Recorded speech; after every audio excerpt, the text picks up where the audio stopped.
नमस्कार। Study with Kailash भोगणे की YouTube channel में फिर से आपका स्वागत। आज उत्तराखंड का जो टॉपिक है उत्तराखंड जीके में जलवायु से संबंधित है। तो देखते हैं उत्तराखंड की जलवायु से संबंधित कितने तथ्य बनते हैं। किसी भी स्थान की जलवायु वहां के देशांतरीय और अक्षांतीय स्थिति, जल और स्थल का विवरण, समुद्र तट से दूरी, समुद्र तल से ऊंचाई, उच्चावच, वायुदाब और पवनों का धरातल पर विवरण आदि अनेक कारकों पर निर्भर करता है। मतलब किसी भी राज्य, देश, क्षेत्र का यदि हमने जलवायु के बारे में जानकारी लेनी है तो उन सबके लिए ये कारक महत्वपूर्ण है। समुद्र तल से बहुत अधिक ऊंचाई, भिन्न भिन्न स्थानों की ऊंचाई से भिन्नता तथा विषम धरातलीय संरचना के कारण उत्तराखंड की जलवायु में बहुत अधिक विषमता देखने को मिलती है।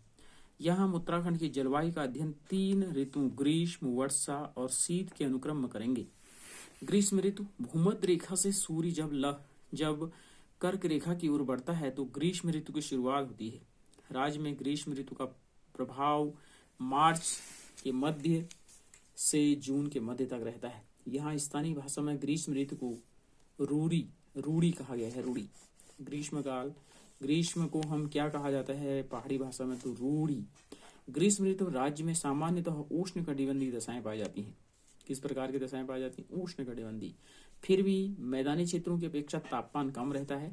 उच्च हिमालय की चोटियां तो सदैव हिमांचित रहती हैं, लेकिन जैसे जैसे दक्षिण की ओर बढ़ते तापमान में वृद्धि होती जाती है। शिवालिक अर्थात बाह्य हिमालय क्षेत्र का ग्रीष्मकालीन तापमान 29.4 से 38 सेल्सियस रहता है, जबकि दक्षिण तथा निचली घाटियों में 40 सेल्सियस तक पहुंच जाता है। शिवालिक की अपेक्षा मध्य हिमालय क्षेत्र, इसमें से जो महत्वपूर्ण तथ्य हैं उनको भी देख लेते हैं साथ में। ग्रीष्म ऋतु मार्च से मध्य तक उत्तराखंड में इसको क्या कहा जाता है, तो रूढ़ी, लेकिन इसमें रूढ़ी होना चाहिए। ग्रीष्म ऋतु में सामान्यतः उष्ण कटिबंधीय दशाएं पाई जाती हैं। नैनीताल, देहरादून, हरिद्वार, उधम सिंह नगर ग्रीष्मकाल में सर्वाधिक और सबसे कम तापमान उधम सिंह नगर में सर्वाधिक और नैनीताल में सबसे कम रहता है। ग्रीष्मकाल में तीनों हिमालयों में सर्वाधिक और सबसे कम तापमान केंद्र में रहता है, तो शिवालिक और बृहद हिमालय क्षेत्रों में रहता है। वर्षा ऋतु में तीनों हिमालयों में सर्वाधिक वर्षा किस हिमालय क्षेत्र में होती है, तो बाह्य हिमालय में 200 से अधिक। शिवालिक हिमालय का वह कौन सा स्थान है जहां सामान्यतः सर्वाधिक वर्षा होती है, तो नरेंद्र नगर टिहरी में 318 सेंटीमीटर तक होती है। राज्य में सर्वाधिक शीतकालीन वर्षा पौड़ी, टिहरी, अल्मोड़ा, देहरादून में होती है। शीतकाल में राज्य का सबसे ठंडा महीना कौन सा होता है? जनवरी होता है। वर्षा ऋतु में सबसे कम वर्षा कहाँ होती है, तो बृहद हिमालय के ऊपरी भाग में 40 से 80 सेंटीमीटर तक होती है। ग्रीष्म ऋतु के बाद जो दूसरा आता है वो आता है वर्षा ऋतु। इस ऋतु का कालावधि मध्य जून से मध्य अक्टूबर तक है। गुजरात के तट से चलने वाली दक्षिण पश्चिम मानसून राज्य में दक्षिण पूर्वी दिशा से 15 जून के आसपास प्रवेश करता है। वर्षा ऋतु 15 जून के आसपास प्रवेश उत्तराखंड में करता है। इस मानसून में राज्य में कम वर्षा होती है। अधिकांश वर्षा बंगाल की खाड़ी वाली मानसून से होती है। मतलब राज्य में वर्षा तो दोनों से होती है, लेकिन सर्वाधिक किसे होती है, तो बंगाल की खाड़ी वाली मानसून से होती है। इस ऋतु में राज्य में वार्षिक वर्षा औसतन 150 से 200 सीएम तक होती है। राज्य के प्रमुख क्षेत्रों का सर्वाधिक वर्षा परिसर इस प्रकार है। सबसे कम वर्षा 40 से 80 सेंटीमीटर बृहद हिमालय के ऊपरी क्षेत्रों में होती है। सबसे कम कहाँ होती है? बृहद हिमालय के ऊपरी क्षेत्रों में। कम वर्षा 80 से 120 सेंटीमीटर मध्य हिमालय क्षेत्र के ऊपरी भागों में। सबसे कम वर्षा मतलब उससे कम वर्षा। ठीक है। अधिक वर्षा सबसे ज्यादा कहाँ होती है? 120 से 200, तो तराई, दोनद्वार, काली, बेसिन तथा मध्य हिमालय के दक्षिणी ढालों पर होती है। अधिकतम जो वर्षा होती है शिवालिक और बाह्य हिमालय क्षेत्रों में होती है। सारे प्रश्न बने हैं। सबसे कम कहाँ होती है? बृहद हिमालय के ऊपरी, और सर्वाधिक शिवालिक या बाह्य हिमालय क्षेत्रों में होती है। राज्य में दक्षिण से उत्तर की ओर बढ़ने पर वर्षा की मात्रा घटती जाती है। शिवालिक क्षेत्र का नरेंद्र नगर पौड़ी गढ़ नामक स्थान पर सामान्यतः राज्य का सर्वाधिक वर्षा वाला स्थान है। राज्य के कुछ प्रमुख स्थानों में वर्षा इस प्रकार होती है, देखो। ठीक है। इसके अलावा देखते हैं शीत ऋतु को भी देख लेते हैं। इस ऋतु का प्रभाव मध्य अक्टूबर से मध्य मार्च तक रहता है। शीत ऋतु के शुरू होने से ही राज्य में तापमान गिरने लगता है। जनवरी में न्यूनतम बिंदु पर पहुंच जाता है। जनवरी राज्य का सबसे ठंडा महीना है। इस राज्य के 3000 मीटर से अधिक ऊंचाई वाली लगभग सभी स्थानों के तापमान शून्य से नीचे पहुंच जाते हैं। ऊंचे पहाड़ों पर बर्फबारी, हिमपात होना शुरू हो जाता है।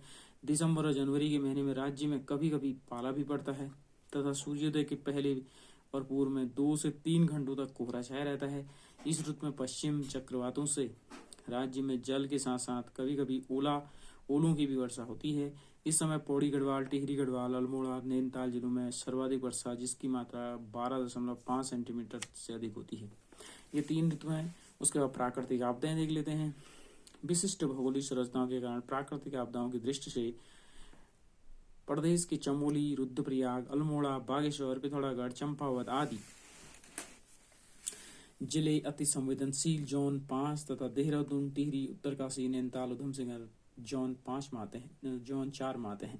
राज्य में मुख्य रूप से भूकंप, भूस्खलन, अतिवृष्टि, बादल फटना, बाढ़, हिमपात के समय हिमखंडों का गिरना, वनाग्नि आदि प्राकृतिक आपदाएं आते हैं। ये आपदाएं प्राय एक दूसरे से संबंध होते हैं, जैसे भूकंप से भूस्खलन से बाढ़, अतिवृष्टि से भूस्खलन से बाढ़, भूस्खलन से बाढ़, बाढ़ से भूस्खलन आदि आ जाते हैं। अतिवृष्टि बरसात के मौसम में वृष्टि के दौरान बादल फटने से प्राय प्रत्येक वर्ष राज्य को व्यापक जनधन की हानि होनी पड़ती है। बाढ़ से भी बहुत हानि होती है। भूकंप, ये प्राकृतिक आपदा देखो, ये सारी चीजें उत्तराखंड के लिए आपदाएं लाते हैं। ठीक है। वैज्ञानिक अनुसार हिमालय क्षेत्र में उत्तराखंड में भूकंप प्राय प्लेटों की गतिशीलता और भ्रंशों की उपस्थिति के कारण, मतलब उत्तराखंड में जो भूकंप आते हैं प्लेटों की गतिशीलता के कारण आते हैं। इंडियन प्लेट प्रतिवर्ष उत्तर और उत्तर पूर्व दिशा में 1 सेमी, कुछ विद्वानों के अनुसार 5 सेमी खिसक जाती है। जो उत्तर वाली प्लेट है वो इतना खिसक जाती है, परंतु उत्तर में स्थित यूरोपियन प्लेट, तिब्बत प्लेट इसके लिए अवरोध पैदा करती है। परिणामस्वरूप इन प्लेटों के किनारे ब्लॉक हो जाते हैं और कई स्थानों पर लगातार ऊर्जा संग्रह होता रहता है। अधिक मात्रा में ऊर्जा संग्रह से तनाव बढ़ता है और दोनों प्लेटों के बीच ब्लॉक टूट जाता है और एकाएक ऊर्जा निकलने से हिमालय के चाप के साथ भूकंप आ जाता है। बृहद हिमालय तथा मध्य हिमालय के मध्य मुख्य केंद्र भ्रंश रेखा स्थित है, जो कि चमोली, गोपेश्वर, देवलधार, पिपलीकोट, गुलाबकोटी, गंगा घाटी से गुजरती हुई कुमाऊं के कई स्थानों से होते नेपाल की ओर चली जाती है। वैज्ञानिक के अनुसार यह रेखा टिहरी बांध के भी नीचे से गुजरती है। इस तर्क को लेकर पर्यावरण सुंदरलाल बहुगुणा टिहरी बांध का विरोध करते हैं। ठीक है। राष्ट्रीय भूवैज्ञानिक प्रयोगशाला, भारतीय भू गर्भी सर्वेक्षण संस्थान, मौसम विज्ञान विभाग और राष्ट्रीय आपदा प्रबंधन संस्थान आदि ने भारत के अधोलोकित 5 भूकंप प्रभावित क्षेत्रों में बांटा है। भारत को कितने उसमें बांटा है? तो 5 भूकंप प्रभावित क्षेत्रों में बांटा है। देखो, भूकंप प्रभाव की दृष्टि से हिमालयी क्षेत्र को, जिसमें कि उत्तराखंड भी है, अधिकतम और अधिक प्रभावित क्षेत्र के अंतर्गत रखा है। इस क्षेत्र में भारत के कुल भूकंप के 68 और विश्व के लगभग 10% भूकंप आते हैं। उत्तराखंड में कितने प्रतिशत भूकंप आते हैं? तो भारत के तो 68, विश्व के 10%। एक अनुमान के अनुसार प्रत्येक 50 वर्षों में यहाँ एक बड़ा भूकंप आता है। ठीक है। उत्तराखंड में आए भूकंप, ये उनका रिकॉर्ड है, किस वर्ष आए हैं? सबसे पहले 1803 में उत्तरकाशी में आए और सबसे बड़ा यही है 1803 में आए बद्रीनाथ में। हाँ, सबसे बड़ा यही है। तो दूसरी आपदा हम कल देखेंगे, भूस्खलन। तब तक के लिए जय दीजिए, नमस्कार।